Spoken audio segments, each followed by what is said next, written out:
The rain fell softly over Seoul that evening, turning the city lights into a blur of silver and gold. Stella Mensa pressed her forehead lightly against a car window, watching the unfamiliar world rush past. She had dreamed of this moment for years, leaving Nigeria behind, stepping into something bigger. But now that she was here, the excitement trembled with unease. Her hands clutched her purse like an anchor. Inside it lay her employment contract, embossed with the logo of LH Group, one of South Korea's most powerful corporations. And tomorrow morning, she was to begin her job as the personal assistant to the CEO himself, Mr. Lee Jae-Hyun. Everyone she had spoken to about him said the same thing. He's brilliant. But don't cross him. Ever. The next morning, Stella stood before the towering glass building of LH Group. The early sun gleamed across its mirrored surface, reflecting a sky too bright for her racing heart. Inside, the lobby buzzed with precision. Staff in sleek suits, marble floors echoing with clipped footsteps. She felt both invisible and exposed at once. "Ms. Mensa?" A crisp voice called. Stella turned. A woman in a navy skirt suit approached her with a polite bow. "I'm Ms. Han, Mr. Lee's executive aide. Please follow me." They rode the elevator in silence, the air growing heavier with every floor. When the doors finally opened to the top level, the office was breathtaking, minimalist, cold, and flawless. At the far end of the room, behind a desk of black glass, sat Lee Jae-Hyun. He didn't look up immediately. His pen moved in clean, deliberate strokes across a document. The silence stretched until Stella wondered if she was supposed to speak. Finally, he lifted his gaze, and her breath caught. He was striking in the way storms are beautiful, sharp, unpredictable, and dangerous. His eyes were dark, unreadable, his face carved from discipline itself. "You're late," he said flatly. Stella blinked. I arrived 10 minutes early, sir." A faint smirk ghosted across his lips. "Good. You know how to defend yourself." He closed the file and leaned back. "Sit." She sat, her spine stiff. "You've worked in corporate administration before?" "Yes, sir. In Lagos for 2 years." "You'll find Seoul different." "I'm ready for that." He studied her then, not as a man studies a woman, but as a general examines a soldier. "Your position requires loyalty, silence, and precision," he said. "You'll handle my schedule, calls, and travel. You'll speak only when necessary. You'll accompany me to meetings, regardless of time or place." "Can you manage that?" "Yes, sir." "Good. Then sign the addendum to your contract." He slid a folder toward her. Inside was a new clause, non-disclosure of personal and private affairs. The legal language was dense, the compensation generous. "This is unusual," Stella said carefully. Jae-Hyun's gaze flickered to hers, sharp, warning. "Everything about me is unusual, Ms. Mensa. Sign it or walk away." The clock ticked softly. Somewhere in her chest, instinct whispered run. But curiosity, and something darker, whispered stay. She signed. Weeks passed. Stella learned Jae-Hyun's habits. He liked his coffee black, his meetings brief, and his subordinates silent. He never raised his voice, yet everyone feared him more than a man who did. But sometimes, late at night, when the office was nearly empty, she caught him staring at the city's skyline, lost in thought, the mask slipping just enough for something human to show. One evening, she stayed behind to organize documents for his upcoming trip.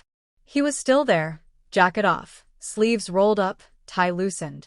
"You work late," he said without looking up. "I could say the same about you, sir." That earned her a glance. "You're bold for someone who started last month." "I'm just honest," she replied, a hint of a smile breaking through. For the first time, Jae-Hyun almost smiled back. "Honesty is dangerous in my world, Ms. Mensa." "Then maybe your world needs more of it." The air changed. A quiet charged between them. Not spoken, not acted upon, but heavy enough to be felt. Later that week, Stella discovered something strange. While preparing his files, she accidentally opened a folder not meant for her eyes, encrypted documents hidden beneath business reports. Inside were lists of names, financial transfers, and a symbol she didn't recognize, a red dragon coiled around a dagger. Her pulse spiked. She'd heard rumors of Korea's underground syndicates, ruthless groups hidden beneath polished corporations. And in that moment, she realized the man she worked for was far more dangerous than she imagined. When she looked up from the screen, Jae-Hyun was standing in the doorway. "Curiosity," he said quietly, "can kill more than cats." Her breath caught. I didn't mean. He stepped closer, each footstep deliberate. His eyes softened slightly, but his voice was ice. "If you value this job and your safety, don't ever open a file that isn't yours again." Then, after a long pause, he added almost gently, "I don't want to have to protect you from my world." And with that, he walked away. But the words lingered, not as a threat, but as a warning wrapped in concern. And that night, as Stella lay awake in her tiny Seoul apartment, the truth she refused to admit pressed hard against her chest. She was beginning to fall for the one man she should never love. The weeks passed like pages of a book Stella could not stop reading, each day revealing a new line of mystery about her enigmatic boss, Lee Jae-Hyun. Every morning he arrived before dawn, immaculately dressed, his presence commanding the room without effort. He rarely smiled, but when he did, the air around him seemed to shift, sharp edges softening for just a heartbeat. Stella had learned to navigate his moods, silence when he was cold, precision when he demanded perfection, and quiet strength when his darkness flickered close enough to touch. Yet, no matter how many walls he built, her heart kept finding the cracks. It was a Friday evening when he called her into his office after hours. The rest of the floor had long emptied, and the city's hum floated through the glass walls. Jae-Hyun stood by the window, his jacket off, sleeves rolled up. The night lights washed over him, carving gold into the edges of his profile. "Ms. Mensah," he said, not looking away from the skyline. "How long have you been here now?" "Almost 3 months, sir." "Do you regret it?" The question caught her off guard. Regret what? He turned, eyes dark and distant. "Coming here. Working for me." She hesitated, then smiled faintly. "No, sir." "I think I'm exactly where I'm supposed to be." His gaze lingered on her longer than it should have. There was something behind his eyes, fatigue, perhaps, or guilt. "Tomorrow night," he said finally, "there's a corporate gala at the Grand Seoul Hotel. You'll accompany me." "As your assistant?" "As my shadow," he replied. "Do not leave my side, no matter what happens." He said it like a command, but his tone carried something else, almost a warning. The next night, the ballroom of the Grand Seoul shimmered like a dream. Chandeliers blazed overhead, orchestral music floated through the air, and every guest gleamed in tailored luxury. Stella stood near the entrance, adjusting the thin silver bracelet Ms. Han had insisted she wear. She had chosen a simple black dress, elegant but understated, yet the stares she drew made her feel as though she had walked onto a stage. Then she saw him. Jae-Hyun entered the hall like a blade cutting through glass, tall, composed, impossibly handsome. Conversations faltered as people turned. He moved through the crowd with silent confidence, eyes trained only on her. "You clean up well," he murmured when he reached her. "I could say the same for you, sir," she replied. A faint smirk ghosted across his lips. "I don't do compliments, Ms. Mensah." "Then don't. I'll take it anyway." He offered his arm, and as she took it, the whispers began. "Who's the woman?" "An assistant from abroad. He never brings anyone." Jae-Hyun ignored them.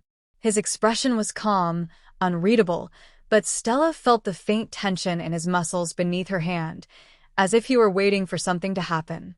Hours later, after endless introductions and polite conversations, Stella found herself standing beside him on a private balcony overlooking the Han River.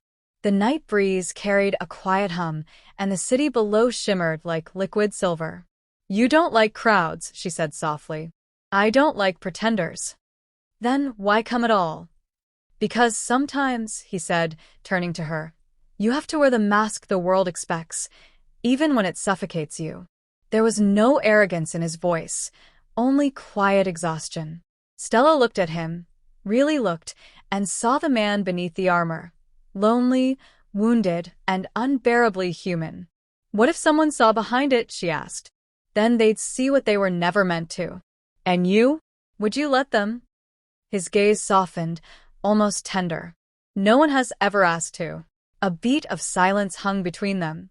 Delicate, dangerous. Then his phone buzzed. One look at the screen, and his face changed. We're leaving, he said sharply.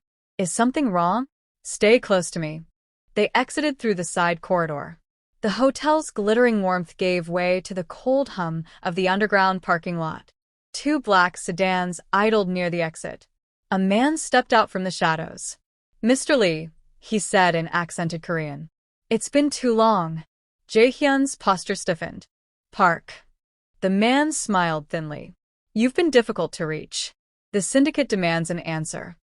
Tell your boss, Jae-Hyun said, voice low, that I don't take orders anymore. You think you can just walk away? Blood doesn't forget. In a flash, Park reached into his coat, but Jae-Hyun was faster. His hand shot out, gripping the man's wrist and twisting it until he dropped whatever he was holding. This is your only warning, Jae-Hyun hissed. Don't bring my past to my present. He released him, turned to Stella, and guided her quickly into the car. The ride back to the city was wordless. The city lights rolled past like ghosts. Who were they? She asked finally. He didn't answer right away. Then, quietly, men who think they own me. They don't. But they knew you. They knew the man I used to be. And who's that?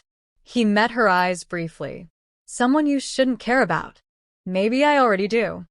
That broke something in his composure. For a brief moment, the mask cracked, and what looked back at her was not the ruthless CEO, but a man fighting against himself. You should be afraid of me, he said. I'm not, she whispered. You're the one who's afraid. Of what? Of feeling something real again. Silence. The city blurred outside the window. When they arrived at her apartment, he opened the car door for her, a gesture too soft for the man everyone feared. Good night, Miss Mensah, he said, voice low. Good night, sir. As she stepped inside her apartment, she noticed an envelope lying on the floor by the door. Inside was a single photograph, Jae-Hyun standing with a group of men in dark suits, his expression cold, his hand resting on the shoulder of someone she recognized from the parking lot. On the back of the photo, written in neat block letters, Do you really know who he is? Her fingers trembled. And for the first time since arriving in Seoul, Stella felt fear. Not of Jae-Hyun himself, but of the truth she might uncover if she stayed. That night, sleep never came. Every time she closed her eyes, she saw his face, not as the world saw him, but as she had seen him on that balcony, beneath the mask. Somewhere deep down, she already knew. Whatever world he belonged to, her heart was already crossing into it. The morning after the gala felt heavier than any before. The city was bright, but inside the top floor of LH Group, the air was tense, like glass waiting to shatter. Stella arrived early, her thoughts restless. The photograph she had found lay hidden in her drawer, the question on its back echoing in her mind. Do you really know who he is? Every time she saw Jae-Hyun now, that question burned quietly between them. The silence between words. He entered the office just past 7. His movements were calm, deliberate, his expression unreadable. Ms. Mensah, he said, without looking up from the papers on his desk. Cancel my noon meeting with the Singapore board. Move the conference call to 6. Yes, sir. She typed quickly, but her fingers shook. After a pause, she added, Are you all right? His pen froze. Why do you ask? You haven't said a word all morning. He looked up. For the first time, she saw fatigue around his eyes, not the kind that came from work, but from fighting battles no one else could see. Sometimes silence is safer than truth, he said quietly. For whom? For both of us. Something in his tone made her heart ache. The visit. That afternoon, a stranger appeared in the reception area, a middle-aged man in a dark coat. His voice was polite, but his smile was wrong. Tell Mr. Lee I'm an old friend, he told Stella. My name is Kong. When she called Jae-Hyun, his answer was immediate. Send him away. Don't let him in. But before security could act, the man leaned closer to Stella's desk and whispered, "Be careful what you touch, Mississippi. Some fires burn everyone around them." Then he was gone. When Jae-Hyun came out moments later, his face was pale with anger. Did he say anything? Only that. She repeated the words. He exhaled sharply, eyes dark. He shouldn't have found you. Who is he? A debt I thought was paid. The sparks. That evening, rain pressed softly against the office windows. Most of the staff had gone home. Jae-Hyun stood by the glass wall, his jacket off, his shirt sleeves rolled to his forearms. The city glowed faintly below, blue, wet, alive. Stella gathered her courage and stepped inside. "You're being followed, aren't you?" He didn't deny it. "They want something I no longer have, my loyalty." "To the syndicate?" His eyes met hers, surprise flickering there. "You've seen more than you should. You're not the only one who reads between the lines, Mr. Lee." He almost smiled, almost. "And what do you think you've read?" A man trying to leave his own shadow behind. For a moment, no one spoke. Only the sound of rain filled the room.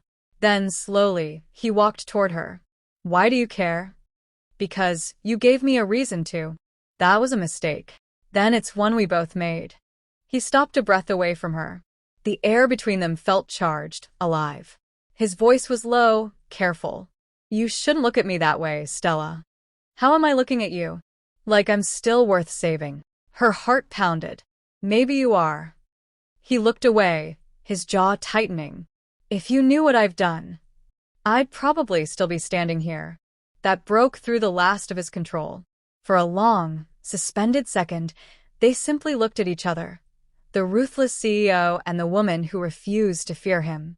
Then he stepped back, running a hand through his hair. "You don't know what you're doing to me." "Neither do you." He gave a quiet laugh, short, breathless. "You should go home." "Is that an order?" "A plea." But she didn't move. And for the first time, he didn't insist. The fire. The next few days were a blur of chaos.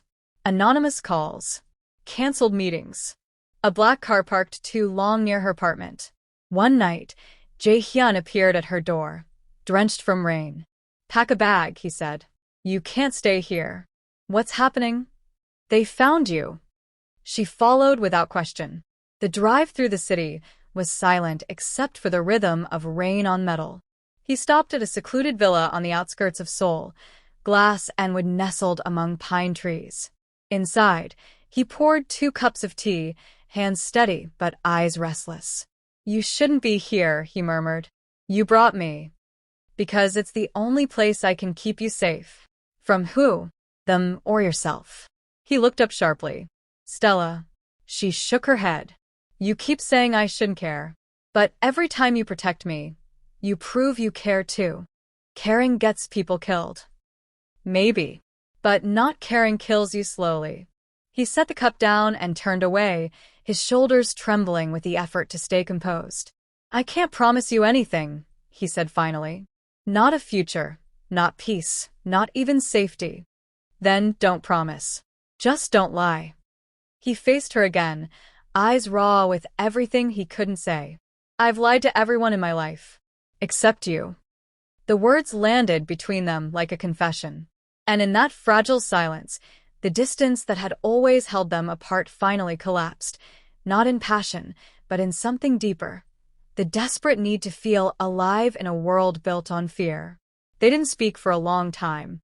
The fire crackled softly in the hearth, rain whispered against the windows, and for the first time since they met, neither of them was pretending. The morning after the storm. When dawn came, the city below was wrapped in fog. Jae-Hyun stood outside on the balcony, a cup of coffee growing cold in his hands. Stella joined him, wrapping a blanket around her shoulders. "You look like a man waiting for a war," she said quietly. "Because I am." "Then let me fight it with you." "You don't belong in my world." "Maybe your world is exactly where I was meant to be." He turned to her, eyes soft with something close to pain. "You don't understand, Stella. To love me is to lose everything." "Then let me choose what I'm willing to lose." For a moment, he almost let himself believe it. Then his phone rang, a single vibration that shattered the peace. He read the message, and the mask slid back into place. "They've found the villa," he said. "We have to go." "Where?" "Anywhere they can't touch you." But as he reached for his keys, a sound outside, a car engine, doors slamming. Too late. He turned to her, voice urgent. "Stay behind me." The world that had been building around them, fragile, tender, impossible, was about to burn. The world outside was drowning in rain. Thunder rolled low across the sky as if warning of what was coming, a storm that no one could stop. Inside the villa, Stella stood by the window, her reflection ghost-like against the dark glass. Her thoughts kept circling back to the same question. How can love feel so safe and dangerous at the same time? Behind her, Jae-Hyun was silent. He sat at the edge of the couch, shirt half-buttoned, staring into nothing. The wound on his shoulder was wrapped, but his eyes told her it wasn't the only thing that hurt. "You haven't said a word in hours," she said softly. He didn't look up. "Because every word I could say would make it worse." "Worse than running from ghosts that never stop following you?" He gave a short, hollow laugh. "You think they're ghosts, Stella? They're men with guns, names, and grudges. Ghosts would be kinder." She turned toward him, her voice trembling. "Then let me face them with you." He finally looked up, the mask of control slipping just enough for her to see the fear beneath. "You shouldn't have come into my life. Maybe your life came into mine for a reason. A reason that could kill you. Then at least I'll die knowing what it means to love someone who needed it." The words hit him like a blow. His jaw tightened, his breath caught. For a long time, neither spoke. The rain became their silence, relentless, alive, unending. Then his phone buzzed. One single message. He read it, and his face changed. Cold. Resigned. "They've found us." What? He stood up, pulling on his jacket. "Pack your things." Now. "Where are we going?" "Someplace they can't find you." But before she could move, headlights swept across the window. Too close, too sudden. Jae-Hyun's eyes darkened. Too late. The attack. The next moment shattered the quiet. A burst of glass, the crack of gunfire, the whine of tires skidding to a stop. Jae-Hyun pulled her to the floor, shielding her body with his own. The air filled with smoke and sound. Raw chaos. "Stay down," he hissed. "You're bleeding." "It's nothing. Don't move." She could barely see through the haze, flashes of light, shadows darting between trees. For a man who'd spent years behind a boardroom table, Jae-Hyun moved like someone born for this. Every motion precise, deliberate, dangerous. When the shooting stopped, the silence felt worse. He checked outside, the attackers gone. The villa destroyed. "We have to leave," he said. "Jae-Hyun, you're hurt." "So are you." "I'm fine." "No, you're not." He cupped her face, his thumb brushing blood from her temple. His hand trembled, not from pain, from fear. "They'll keep coming. Until they have me. Then we end it." He looked at her like she'd lost her mind. "You don't even know what it is." "Then tell me." "I'm not afraid anymore." He almost smiled, broken, proud, and helpless all at once. "That's what terrifies me most. The truth in the dark." They hid in a safe house on the edge of the city, small, quiet, forgotten. The room smelled of rain and wood. Stella cleaned his wound, her hands gentle but firm. "Why didn't you ever tell me?" He winced as she pressed gauze against the cut. "Tell you what? That your boss was a criminal? A liar? A man who lives on borrowed time? That you were trying to stop being one?" He looked at her sharply. "How do you know that?" "Because if you were still the man they say you are, you would have left me behind long ago." He looked away. "You give me too much credit, and you give yourself none." Silence hung between them again, the kind that was heavy but not empty. Finally, he whispered, "There was someone before you. Her name was Jia. She tried to make me leave the syndicate. She died because of me. And you've been punishing yourself ever since. You should hate me." "I can't." He turned toward her. "Why not?" "Because I see the man she must have seen too. the one who's still trying to do right in a world that never taught him how. He swallowed hard. You talk like love is salvation. Maybe it is. For both of us. A message from hell. The next morning, he found another message waiting on his phone. This one wasn't from his enemies. It was from hers. A picture. Her mother. Bound. Afraid. Stella's knees nearly gave way. Oh my God. They took her. Jae-Hyun's face turned to stone. They're forcing me to go back. Then we'll go together. No. Yes. You don't understand, Stella. I do. She's my mother. And I won't let them use her to control you. His voice broke, quiet, rough. You're the one thing I can't lose. Then don't. The final meeting. That night, they drove to the docks, the same place where Jae-Hyun's life had started to fall apart years ago. The air smelled of salt and gasoline. Men waited by the water. Black suits, hard eyes, no mercy. Jae-Hyun stepped forward alone. Stella hid behind a container, her heart slamming against her ribs.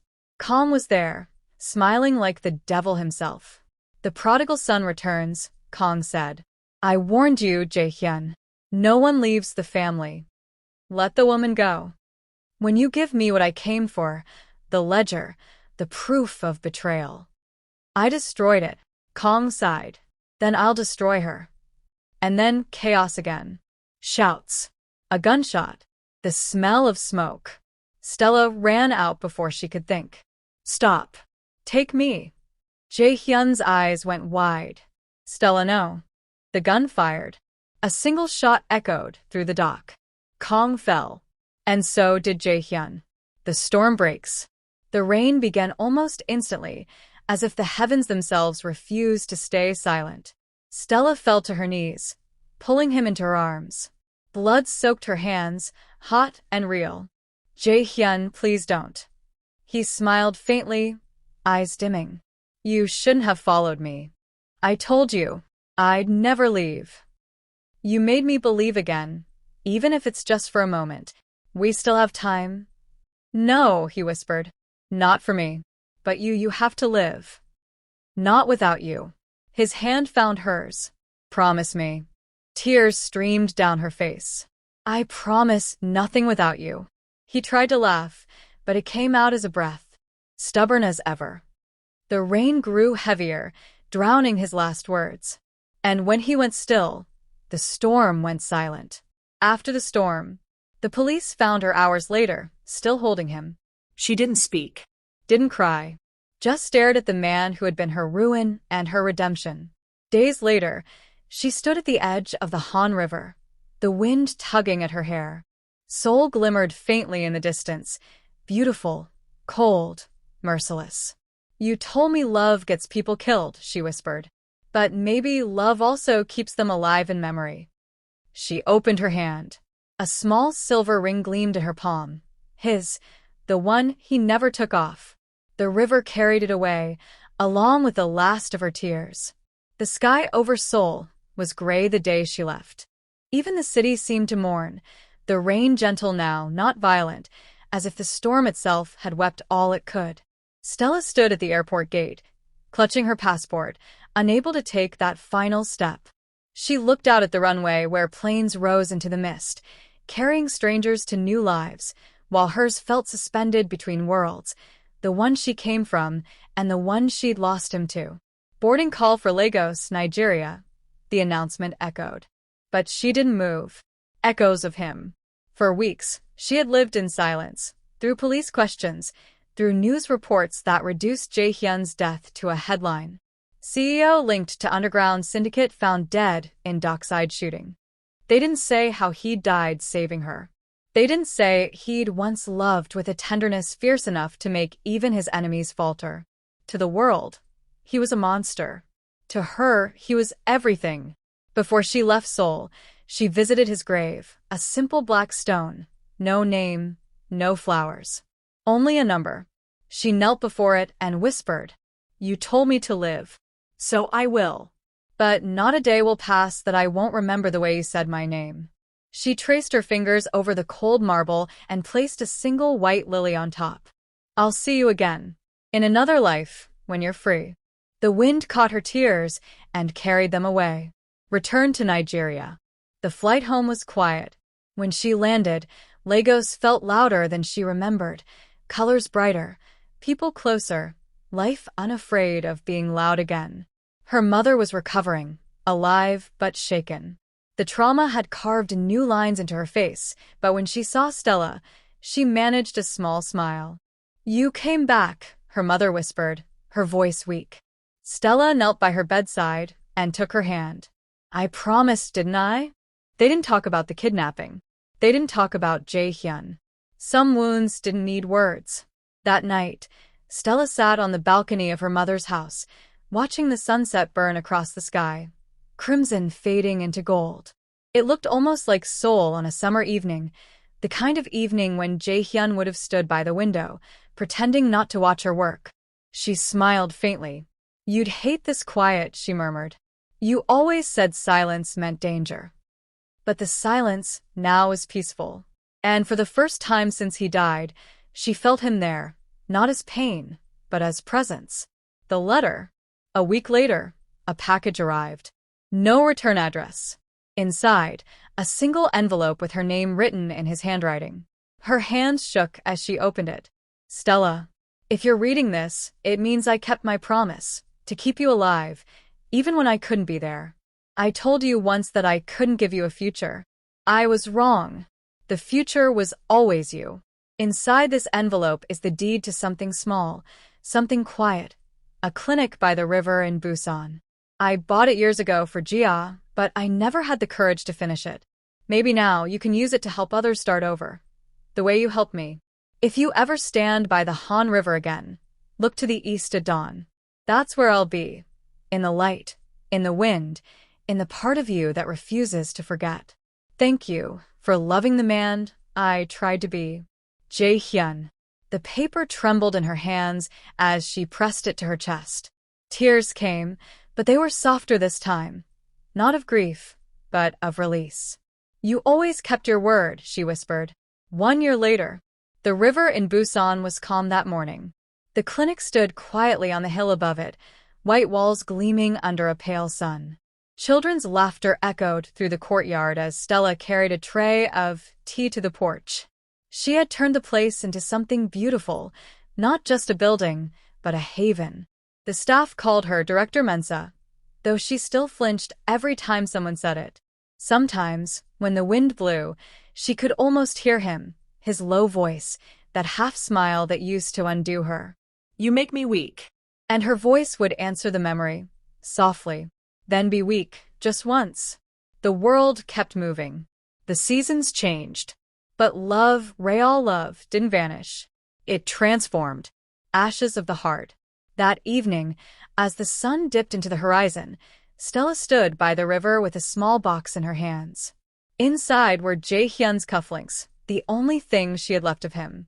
She opened the lid and let them fall into the water, watching them disappear beneath the golden ripples. "You once said love gets people killed," she whispered, smiling through tears. "Maybe. But it also teaches them how to live." A warm wind rose off the river, brushing against her face like a touch she remembered too well. And just before the last light faded, she whispered his name, not in sorrow, but in gratitude. "Goodbye, my storm." The water carried the last of her tears away, glinting like stars.